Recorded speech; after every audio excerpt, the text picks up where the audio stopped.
Out of abysmal trance her spirit woke. Laid on the earth, mother's calm in conscious rest, she saw the green-clad branches lean above, guarding her sleep with their enchanted life, and overhead a blue-winged ecstasy fluttered from bough to bough with high-pitched call. To the magic secrecy of the woods, peering through an emerald lattice window of leaves, in indolent skies reclined, the thinning day turned to its slow fall into evening sleep. She pressed the living body of Satyavan on her body's wordless joy to be and breathe. She bore the blissful burden of his head between her breasts, warm labor of delight.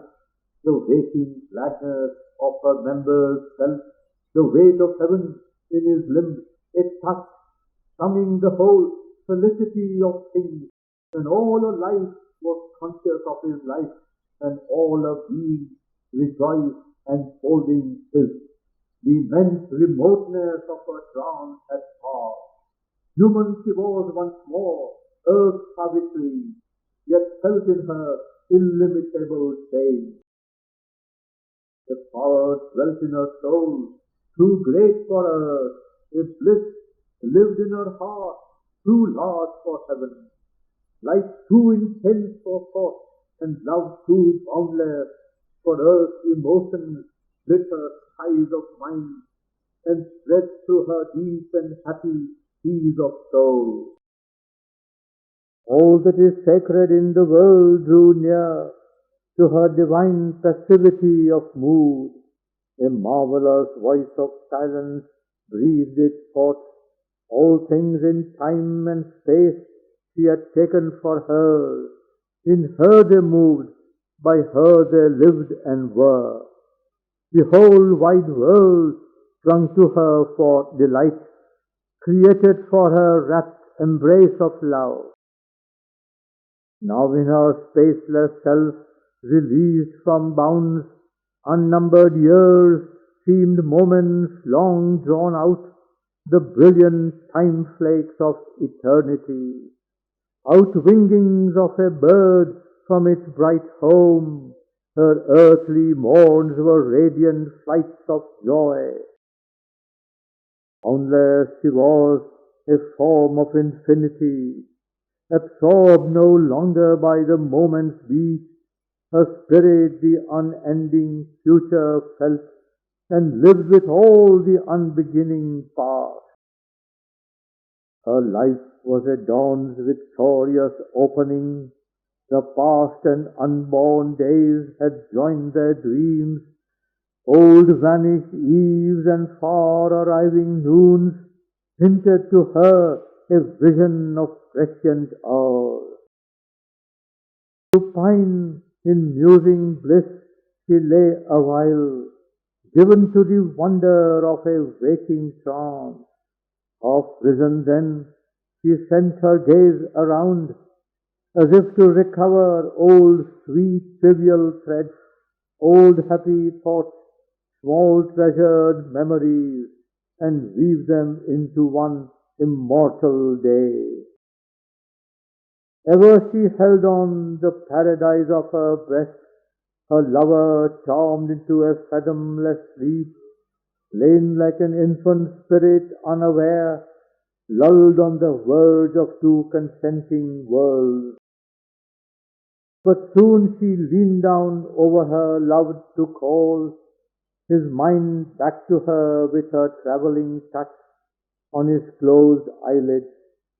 Settled was her still look of strong delight, not yearning now, but large with limitless joy for sovereign last content, pure passionate with the passion of the gods. Desire stirred not its wings, for all was made an overarching of celestial rays, like the absorbed control of sky on plain, heavens leaning down to embrace from all sides earth, a quiet rapture, a vast security. Then sighing to her touch, the soft-winged sleep rose hovering from his flower-like lids and flew murmurous away. Awake, he found her eyes, waiting for his, and felt her hands, and saw the earth his home, given back to him once more, and her made his again, his passions all. With his arms encircling hold around her locked, and living not to make possession close, he murmured with hesitating lips her name, and vaguely recollecting wonder cried, "Whence hast thou brought me captive back, love chained? To thee and sunlight fall, O golden beam, and casket of all sweetness, Savitri, goddess and woman, moonlight of my soul. For surely I have travelled in strange worlds, by thee companioned, a pursuing spirit. Together we have disdained the gates of night. I have turned away from the celestial joy, and heaven's insufficient without thee. Where now has passed that formidable shape, which rose against us, the spirit of the void, claiming the world for death and nothingness, denying God and soul? Or was all a dream, or a vision seen in a spiritual sleep, a symbol of the oppositions of time, or a mind-lit beacon of significance in some stress of darkness, lighting on the way, or guiding a swimmer through the straits of death, or finding with the succor of its ray in a gully mid the crowded streets of chance the soul that into the world adventure came, a scout and voyager from eternity? But she replied, our parting was a dream. We are together. We live, O Satyavan. Look round thee and behold, glad and unchanged, our home, this forest with its thousand cries, and the whisper of the wind among the leaves, and through rifts in emerald seen the evening sky. God's canopy of blue sheltering our lives, and the birds crying for heart happiness, winged poets of our solitary reign, our friends on earth, where we are king and queen. Only our souls have left death's night behind, changed by a mighty dream's reality, illumined by the light of symbol worlds and the stupendous summit self of things, and stood at Godhead's gates, limitless, free. Then filled with the glory of their happiness, they rose, and with safe clinging fingers locked, hung on each other in a silent look. But he, with a new wonder in his heart, and a new flame of worship in his eyes, what high change is in thee, O Savitri, bright! Ever thou wast a goddess still and pure, yet dearer to me by thy sweet human part, earth gave thee, making thee yet more divine. My adoration mastered my desire, bent down to make it subject, my daring clasp, claiming by body and soul my life's estate, raptured possession, love's sweet property, a statue of silence in my templed spirit, a yearning Godhead and a golden bride.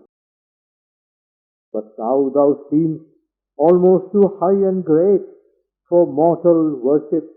Time lies below thy feet, and the whole world seems only a part of thee. Thy presence the hushed heaven I inhabit, and thou look'st on me in the gaze of the stars, yet art the earthly keeper of my soul, my life a whisper of thy dreaming thought, my morn a gleaming of thy spirit's wings, and day and night are of thy beauty part. Hast thou not taken my heart to treasure it in the secure environment of thy breast? Awakened from the silence and the sleep, I have consented for thy sake to be. By thee I have greatened my mortal arc of life, but now far heaven's unmapped infinitudes, thou hast brought me thy illimitable gift. If to fill these thou lift thy sacred flight, my human earth will still demand thy bliss. Make still my life to thee a song of joy, and all my silence wide and deep with thee. A heavenly queen consenting to his will, she clasped his feet by her enshrining hair, enveloped in a velvet cloak of love, and answered softly like a murmuring lute, all now is changed, yet all is still the same. Lo, we have looked upon the face of God. Our life has opened with divinity.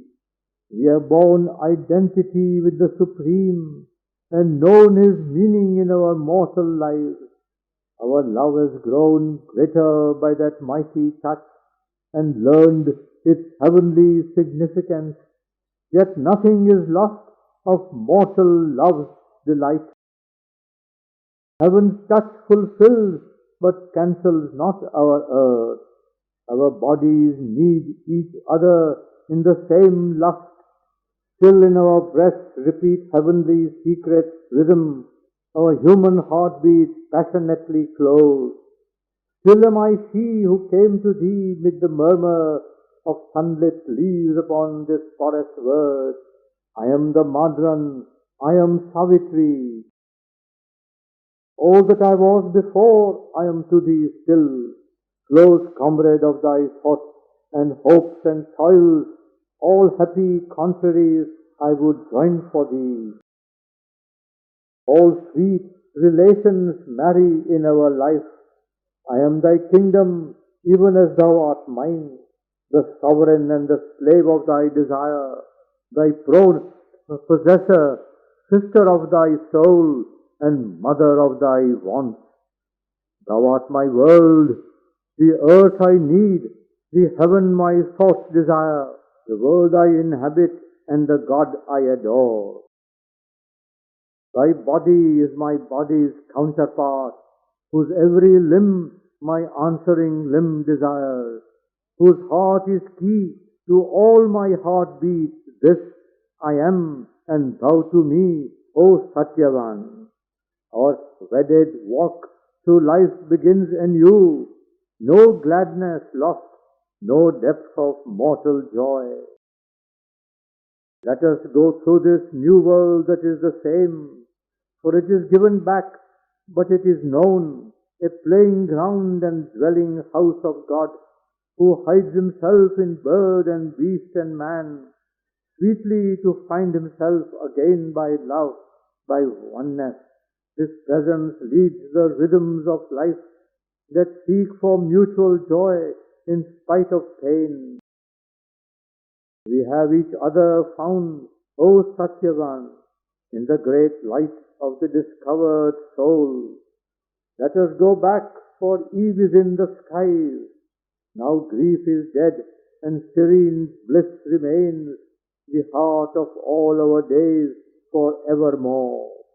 Lo, all these beings in this wonderful world, let us give joy to all, for joy is ours.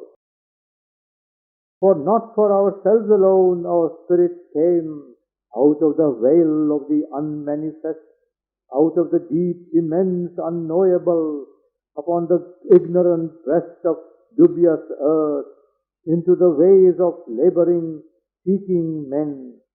Two fires that burn towards that parent sun, two rays that travel to the original light.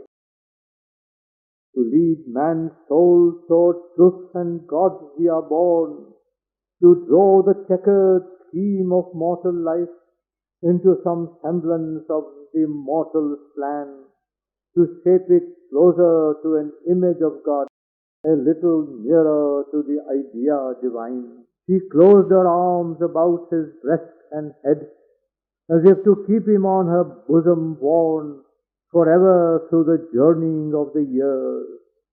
So for a while they stood entwined, their kiss and passion-tranced embrace, a meeting point in their commingling spirits, one forever, two-souled, two-bodied for the joys of time. Then hand in hand they left their solemn place, full now of mute, unusual memories, to the green distance of their sylvan home, returning slowly through the forest heart. Round them the afternoon to evening changed, light slipped down to the brightly slimming words, and the birds came back winging to their nests, and day and night leaned to each other's arms. Now the dusk shadowy trees stood close around, like dreaming spirits, and delaying night, the grey-eyed, pensive evening heard their steps, and from all points the cries and movements came of the four-footed wanderers of the night approaching. Then a human rumour rose, long alien to their solitary days, invading the charmed wilderness of leaves, once sacred to secluded loneliness, with violent breaking of its virgin sleep. Through the screen dusk it deepened still, and there neared, floating of many voices and the sound of many feet, till on their sight broke in, as if a coloured wave upon the eye, the brilliant, tenuous, crowded days of man. Topped by a flaring multitude of lights, a great resplendent company arrived. Life in its ordered tumult wavering came, bringing its stream of unknown faces thronged with gold-fringed headdresses, gold-broidered robes, glittering of ornaments, fluttering of hems. Hundreds of hands parted the forest boughs, hundreds of eyes searched the entangled glade. Calm white-clad priests their grave-eyed sweetness brought, strong warriors in their glorious armor shone, the proud-hooved steeds came trampling through the wood.